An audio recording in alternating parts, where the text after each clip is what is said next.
Welcome to the election special coverage of Indie Journal. I'm Prajakta, and today we are here to talk about the politics and the elections in Jammu and Kashmir.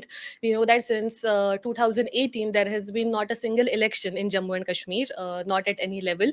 And this would be the first election since the abrogation of Article 370 as well.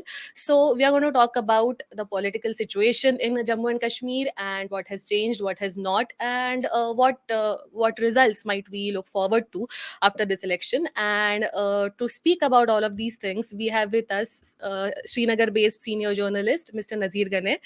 He is multimedia head at the Kashmir Observer. Welcome, sir. Welcome, and thank you so much for joining us today. Thank you so much, Project, and thanks Indie Journal for inviting me. Yes. So, sir, since I just said that this will be the first election after the abrogation of Article 370, so maybe we could start from there before we jump to the elections and the political situation right now. That what has changed in Jammu and Kashmir since the abrogation in 2018? We hear a lot of stories about it, and we hear that peace has come back to Jammu and Kashmir. So, is it the truth? Has peace really come to Jammu and Kashmir? Have things changed for better as is claimed by the center, by the government that has abrogated the Article 370, or what is the reality on ground? I think, Project, there are a few things. I think this is the most common question that we journalists keep asking to the people. Is there any change on the ground? And now that, Mhm, when you are based in Srinagar, when you are based out of Kashmir, you witness all these stories yourself. And I think a lot of things have changed for the good. I mean, post 2019, you have had very few stone pelting incidents. No, just minuscule. I mean, very few. A couple of incidents. On every Fridays, there used to be stone pelting incidents, mostly in downtown area of Srinagar, which used to be the mhm, hotbed for the stone pelting incidents. It has gone down. The killings of youngsters have drastically fallen, and a lot of parents are maybe they are having a sigh of relief after 2019 that their kids and their sons and their wards are not facing the bullets anymore. That's one positive thing that has happened. But I think again you have to see there's a will of the government in this also. They don't allow the protests to happen on the roads. Then there mhm, then there is a on the other side there is a lot of silence of people. Post 2019 mhm, people haven't expressed so much, and people haven't they haven't come on roads to protest in favor or against the Article 370 abrogation. We have seen this pattern of silence after 2019.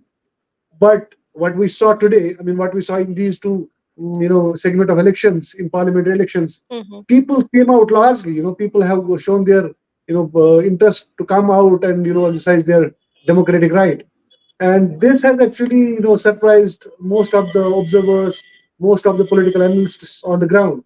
Till now there was a silence on the ground. Now suddenly people mhm, have come out and expressed their concern. There are many reasons for this also. Kashmir over the years has been marred by violence, turbulence, bans, mhm, hartals, destructions, killings, and the people have always been into this kind of cycle. They have always witnessed this. They have always witnessed killings of their near and dear ones. But suddenly, when post 2019, when Article 370 is abrogated, and most of the mainstream political leaders are put behind bars. Some of them also faced draconian UAPA. And mhm, this actually pushed this society, this community into complete silence, in complete oblivion. But now, when the political process was started, political process was initiated, I think people showed some kind of interest from north to south to central Kashmir. In Srinagar, mhm, very recently we saw how the boycott bastions also witnessed a very positive participation of people coming out and mhm, voting in the parliamentary elections. That is one positive change that we have seen post 2019. But as far as the developmental concerns, that developmental graph is concerned, developmental parameters are concerned, indicators are concerned, I think people, I'm just quoting people here. People largely have these grievances. We don't have our own people here. mhm, We don't have access to the bureaucrats. We don't have a redress of the grievances. There's a lack of developmental concerns. So a lot of Right. these things are yet to be addressed. Yes. So we'll come back to that later as well. But you also spoke about the turnouts, and we have been seeing that in news also that Srinagar went to polls on May 13th, that was phase 4 of elections, and then Barmulla on May 20th, that was phase 5. And in both these constituencies, we saw a large voter turnout as compared to the previous elections in Jammu Yes. and Kashmir. 38% in Srinagar and 59 in Barmulla, if I'm right. Yeah. So, what is the meaning of this turnout? I mean, BJP has been saying that this is a positive change that has come as a consequence of their actions, that is abrogation of Article 370 and whatever followed after that. And the opposition parties are saying that that is a result of, as you said, that people are expressing their dissent now. People are angry with the BJP, and that's why they are coming out to vote in such large numbers. So, what do you think is the actual meaning of this turnout? I think let's not give credit to BJP here. I mean, if BJP was doing really well in Jammu and Kashmir, then they would have fielded their candidates in the Hmm. parliamentary elections. There are a Right. few things that need to be seen here. One is, it is, the credit must go to the people. The credit must go to the people for having that trust in the political process, in having Hmm. that trust in the democratic process. If government of India initiated a process of having parliamentary elections in Jammu and Kashmir, it is the people of Kashmir who Hmm. have actually came in large numbers. Why? There Hmm. are few reasons. I happen to cover both the segments, Srinagar as well as Baramulla so far, and I have Hmm. seen diverse reactions coming from people in downtown area of Srinagar, Samarkand to Srinagar. Uh, I saw diverse reactions from people. People wanted roads. People wanted basic infrastructure to be installed, and some people also want ki, uh, they are coming out to vote just to record their resentment against the Article 370 abrogation, which is a larger Hmm. perception.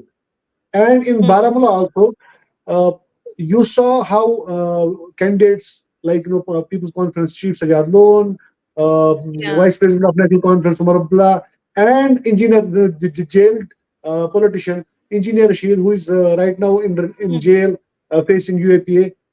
He's Hmm. also fighting these parliamentary elections, and how the whole dynamics have changed in this parliamentary election, and large number of people have come out to vote.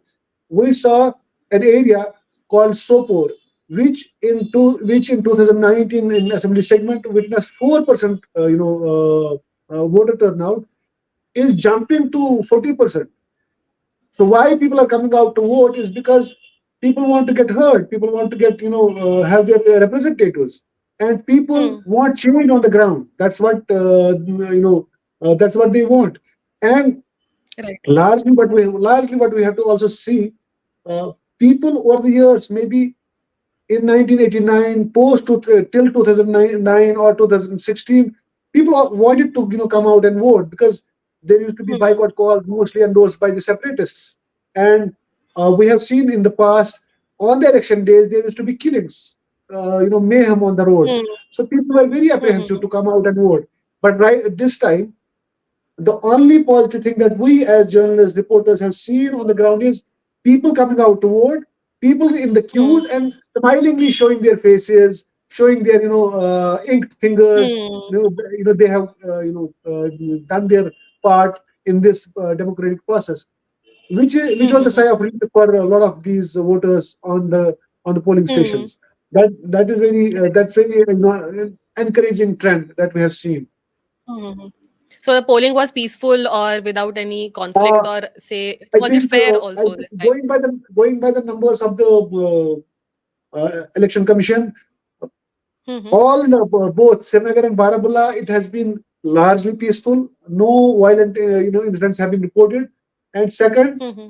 this massive turnout has also encouraged the administration and also government of India maybe to Hmm. start working for the assembly elections now, because Jammu and Hmm. Kashmir immediately needs a political process to begin with.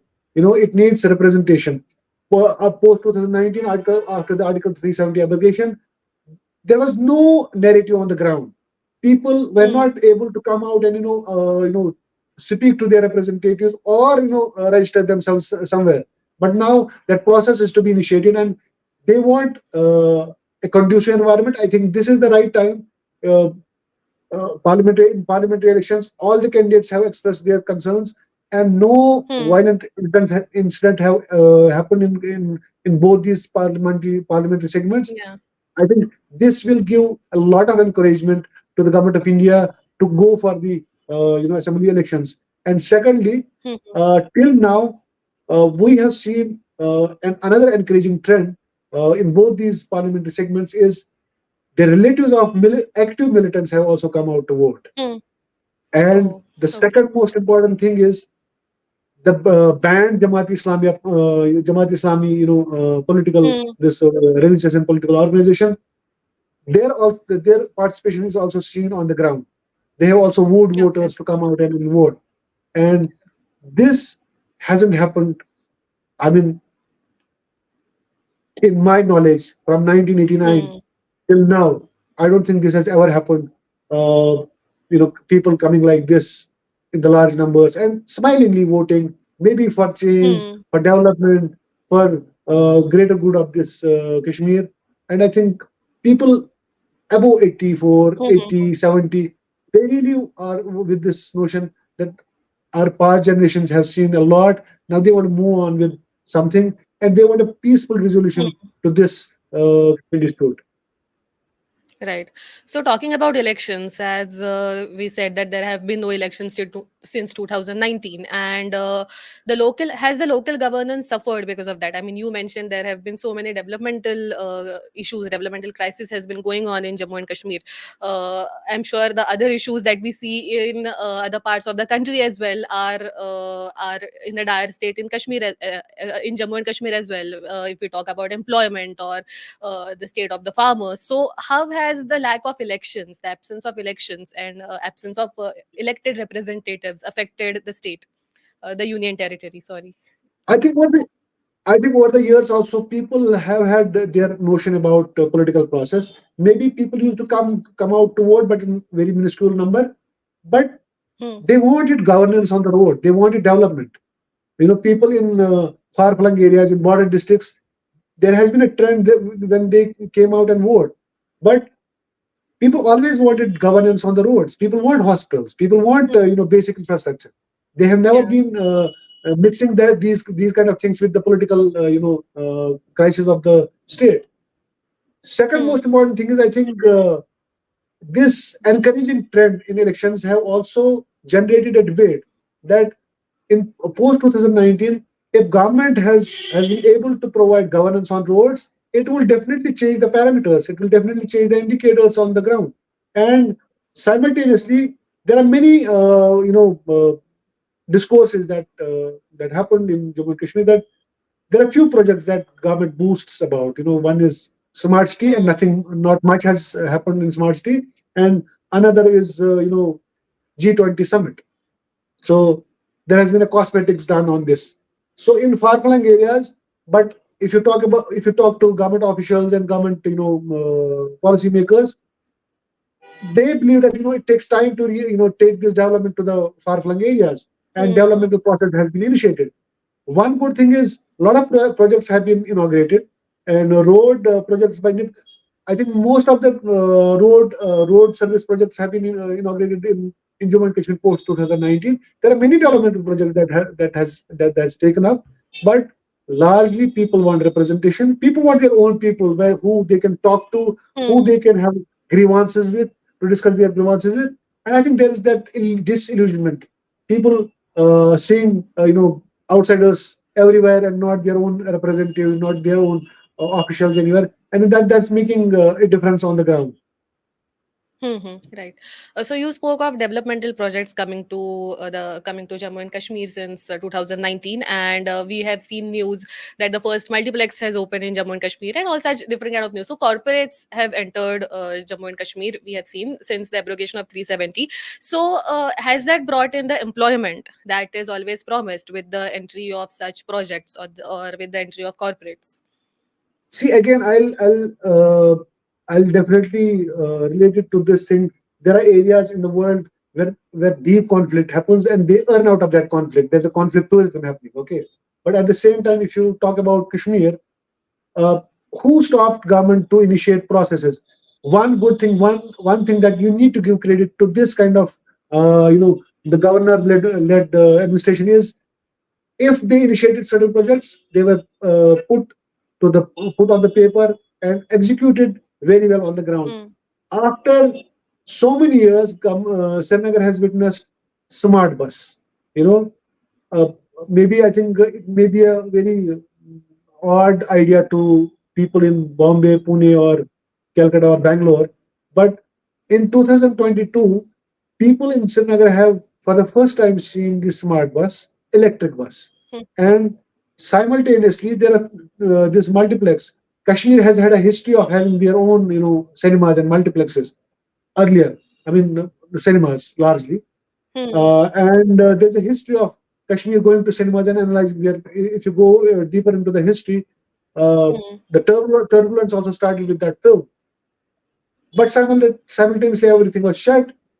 Who stopped the earlier regimes to initiate this process and start the basic cinema? Hmm. But now that it has been initiated, I think you need to give credit to the government for that. But there are many other things that need to be addressed. One grave concern is the rising unemployment. I think Jammu and Kashmir it stands at number one in unemployment, and then it's a landlocked place.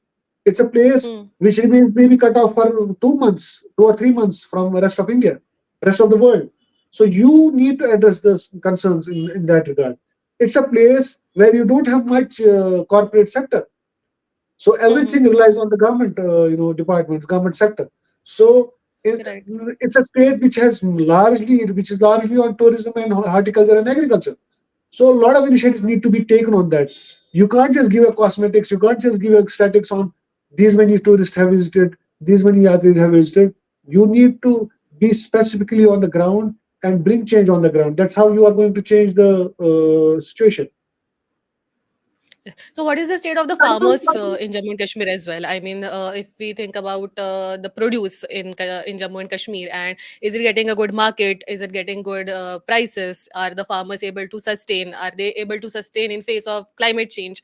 What is the situation of farmers right now? See, I think if you look at the farmers in Jammu and Kashmir, it is a different story than the rest of India. I mean, Hmm. farmers here are at better position than the farmers of rest of India. And that has a reason. Okay. Why? Because our crop schemes are different. Our crops are different, Hmm. and our weather is not that harsh, that bad for the Hmm. farmers. There are some centrally sponsored schemes that have reached to farmers now, but again, the concern is when apple growers come up with their produce, there's a major concern which is, I think, largely covered by all the international press. That is to transport this apple produce to the rest of India, and most of the apple Hmm. produce gets stuck in the national highway in national highway of Srinagar Hmm. and Jammu, and the farmers get their aspirations get killed. So government has to have a full proof on that. Again, the tourism sector is booming. Definitely post 2019, the only sector which is booming is tourism. Okay, uh, Okay. all the stakeholders with the tourism department have definitely portrayed a remarkable picture. You will find guest houses uh, who were left unattended for many years, now booming with tourism. Okay, now booming with tourism influx. So one that you have to appreciate. Hmm. I Hmm. mean, tourism and violence-free tourism. I mean, violence-free these years. Not many Hmm. killings Hmm. on Hmm. the ground. In Okay. these elections, in Baramulla, we saw 2 days before BJP, a former BJP Sarpanch was killed, but that did not deter people to come out and vote, because I think they had Hmm. Hmm. Hmm. decided, they had that notion of coming out and voting in this, and simultaneously tourists have also decided not to pay heed to a lot of the that propaganda coming on the national platforms, national media houses, not to come to Kashmir or not to go to places which are very famous. So I think that tourism Hmm. Hmm. influx has also decreased manifold post 2019. Okay. So, coming back to politics, we have seen the political alliances in Jammu and Kashmir change post 2019 also. Alliances have changed. Different parties have come together. We see how Muftis and Abdullahs have come together now. We see India Alliance is making a mark over there. So, what do you think? How are people looking at these changes in politics? And what do you think? What do you make of these changes? What's people's perspective towards these changes? I think the only blow to the mainstream politicians, because when you are in Kashmir, you have to have these terms: mainstream politicians, separatists. The only blow that mainstream politicians in Jammu and Kashmir had after 2019 was when they witnessed that not many people have come out in their support. When they were behind bars. So that was one reality check to them. And after that, this Gupkar alliance was created, that was formed. In Gupkar alliance, a lot of rival political parties also became members. Hmm. But it Hmm. just fall apart. The members like Mehbooba Mufti led PDP and Farooqullah led National Conference, they could not keep their sentiments together in Jammu and Kashmir, but they are part of India alliance at the national level. But in Jammu and Kashmir, they have parted ways. That is the reason PDP, came into the Yeah. parliamentary elections separately, and National Conference also had their own candidates. So I Hmm. think that has been a biggest failure post 2019. Gupkar Alliance has had a very uh, deep meanings post 2019 that we will do this, we'll bring back Article 370, we'll restore statehood and all, but that has failed on ground in Jammu and Kashmir. But at national level, that's still part of it. Right. But how do people on ground, how do people perceive these changes? So I think in Jammu and Kashmir, people largely they're politically very conscious. Uh, they have their own opinions about Hmm. happenings in the national conference or happenings in People's Democratic Party. People's Democratic Party have been accused of aligning with BJP and bringing BJP into Jammu and Kashmir. I think they are paying price for that. Yeah. And now that's the people's reaction. They are paying the price for that in parliamentary elections, and they also know this. National Conference, on Hmm. the other hand, they have been also accused of having their associations in the past with BJP, mostly in the times of Vajpayee's BJP, which they have been boasted that they were by heart they were with that BJP which was led by Vajpayee. Uh, I think people have generally reacted to these kind of things politically and by using their democratic rights. And so both political parties, both main political parties, have also Hmm. understood the the kind of treatment you need to give to the people of Kashmir as far as the political process is concerned. Article 370, to large number of people, if you talk to them, had Hmm. no sanctity left, because if it was permanent feature in the Constitution of India, it should have been saved and preserved by National Conference when they were in the power. They are being accused of these kind of things. But at the same Hmm. time, people largely have maintained silence over these kind of issues. People don't speak up. There's a lot of chaos. People don't want to get arrested and go behind bars. If you come as a journalist to Kashmir, people will think 10 times to speak to you because they don't want any UAPA or any PSA on them. Hmm. Hmm. Hmm. So that silence, that fear psychosis is still prevalent. Okay. So we have spoken about this throughout the interview as well. But if you have to sum up, my question is that when we talk about Jammu and Kashmir, outside of Jammu and Kashmir, when it's talked about, it's largely about militancy and religion. These are the two issues that are attached to Jammu and Kashmir. But what are the issues that you think the people of Jammu and Kashmir are voting for this time? I think generally, if you go into these areas and understand the people's psyche, people want change. People want end to this kind of chaos their generations have had over the years. People Hmm. want statehood back, and people definitely want Article 370, restoration of Article 370. That is the general Hmm. Hmm. perception of people. And people in Jammu and Kashmir, earlier you had this trend, I would definitely put it on record. You had this trend of Jammu region. having a different kind of ideology. But Hmm. Jammu now Yeah. wants that there has to be a, a very scientific method adopted where you treat Jammu equally. Post Hmm. 2019, I have seen many friends. I have talked to many people in Jammu and Hmm. who have this resentment that post 2019 we thought the focus will be shifted to Jammu, but it has gone to Kashmir again. Hmm. And government of India, New Delhi is boosting just the Kashmir number, not the Jammu. Jammu again is left Hmm. out. And Right. in my office, in my friend circle, there are journalists who are from Ladakh and Kargil. They also have a similar, aspirations. They want that a different kind of method should be adopted where our dignity is restored. I think people largely want change on the ground. People want end to this chaos and the years of conflict and bloodshed. They're done with this. Hmm. They're done with the killings. They're Exactly. done with seeing their children going into thin air. Okay. There was one question that I I, missed I that, I think in that case, yes. I think in that case, government of India has Hmm. this responsibility to address, to have a deeper conversation with the youngsters of Jammu Yeah. and Kashmir, and Hmm. Hmm. also Hmm. understand maybe, and also if they're saying ki this is an utut ang, adopt them also. Make them their own people. I think this is the right time to adopt that kind of Hmm. method. Yes.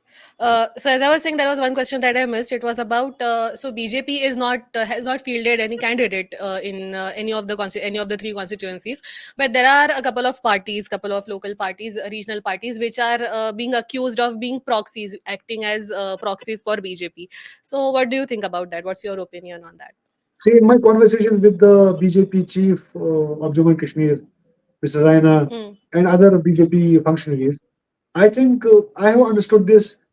They are also not feeling good about it that they have not fielded candidates. I mean, the local leaders, because Hmm. they believe like post 2019 they have done a lot of work in Jammu and Kashmir, and this was the right time to reap it back, and understand the ground and till assembly elections were announced, so Hmm. that they could have understood the ground, they Right. could have understood the pulse of the people.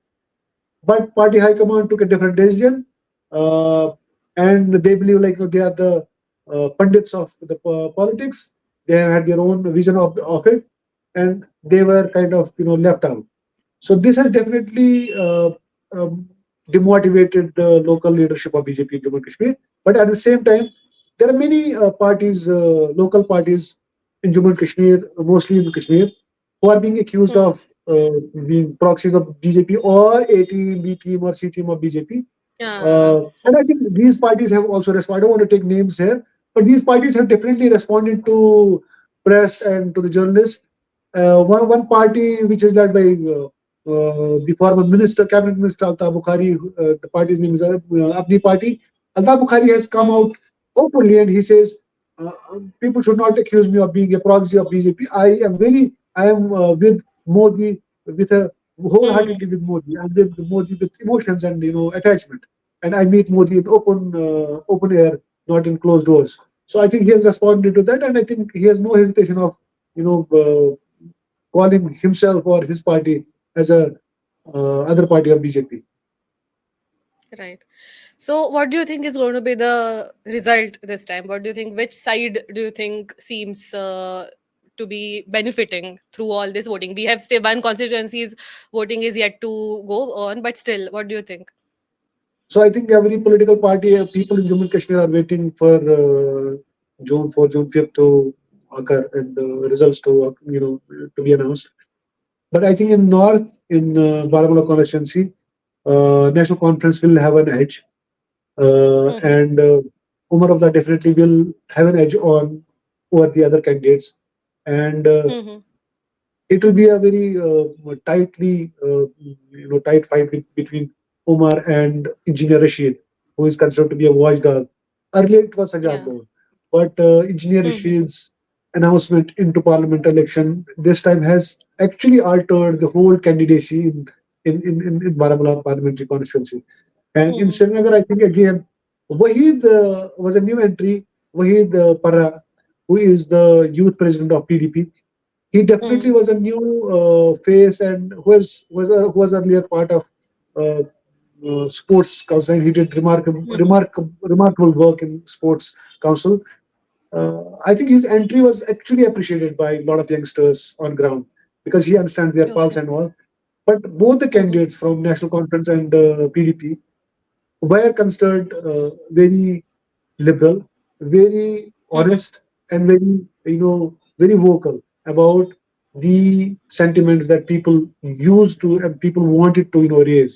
I think NC's Agarullah or PDP's Wahid Para, both these candidates have vocally spoken about Article 370 abrogation, Hmm. resentment, curbs on press and UAPA laws, Hmm. these other developmental concerns. They have vocally spoken about it. But I think again, the national conference will have an edge on the Srinagar seat again. Other candidates. And we have to see the another big fight that's going to happen is in Hmm. Anantnag Rajori parliamentary seat. Rajouri, yeah. There, I Hmm. think PDP's Mehbooba Mufti is doing a lot of campaigning works, and she's trying to woo voters because of a lot of Hmm. things that she has done in that region. And I think she definitely will have an edge, but that is to be Hmm. seen. How she's going to, translate that vote back into her party.